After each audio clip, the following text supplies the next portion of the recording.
আমার প্রিয় ছোট্ট বন্ধুরা, আজ আমি তোমাদের একটা সুন্দর গল্প শোনাবো।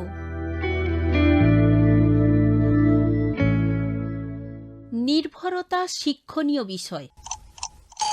সকাল ৫টা, ঘুম ভাঙানোর শব্দ ঘড়িতে বেজেই চলছে। হাডসন টেলরের ঘুম ভাঙল। এত সকালে ঘুম ভাঙল, কারণটা কি? একাগ্রচিত্তে কারো নাক গলানো ব্যতি রেখে দীর্ঘ সময় ধরে তিনি বাইবেল পাঠ করতে চেয়েছিলেন। যেহেতু তিনি মিশনারি হতে বাসনা করলেন, তাই এই ব্যবস্থাটা হলো প্রশিক্ষণের প্রথম ব্যবস্থা। এছাড়াও তিনি খেলাধুলা শুরু করলেন শরীরটাকে কর্মক্ষম করে তোলার জন্য। প্রায় ১৫০ বছর পূর্বে এমনটাই ঘটেছিল। হাডসন টেলর প্রভু যিশুকে ভালোবাসেন, তাই তিনি মিশনারি হতে চেয়েছিলেন।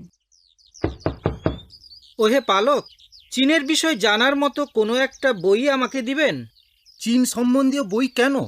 যিশু চাইছেন আমি ওই দেশে ধর্মপ্রচারকের কাজ করি। তুমি কেমন করে চীনে যাবে? এখন পর্যন্ত সে বিষয়ে আমি জানতে পারিনি। আমি প্রভু যিশুর উপর আস্থাবান, তিনি আমাকে পরিচালনা করবেন। যিশুর উপর আস্থা স্থাপন করা অত্যন্ত গুরুত্বপূর্ণ বিষয়। তার উপর আস্থাবান হওয়া আমাদের শিক্ষার বিষয়। হাডসন টেলর যিশুর সাথে একটা চুক্তিতে আবদ্ধ হয়েছিলেন, আর তাই তার কাজে লেগেছিল। প্রভু যিশু, আমার যা কিছু প্রয়োজন তার সব কিছু আমি তোমার কাছ থেকে চেয়ে নেব, এটাই আমার মূল বিষয়। হাডসন বড় কোনো ধনী ব্যক্তি ছিলেন না।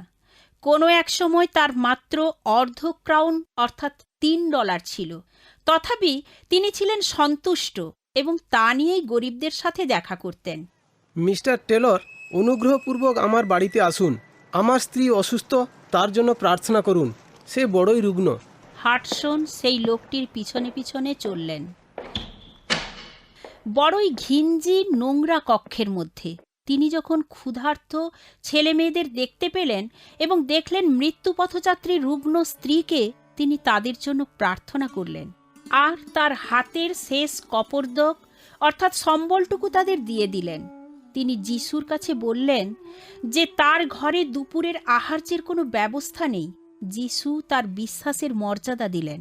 ডাকযোগে বিস্ময়ের উপহার চলে এলো।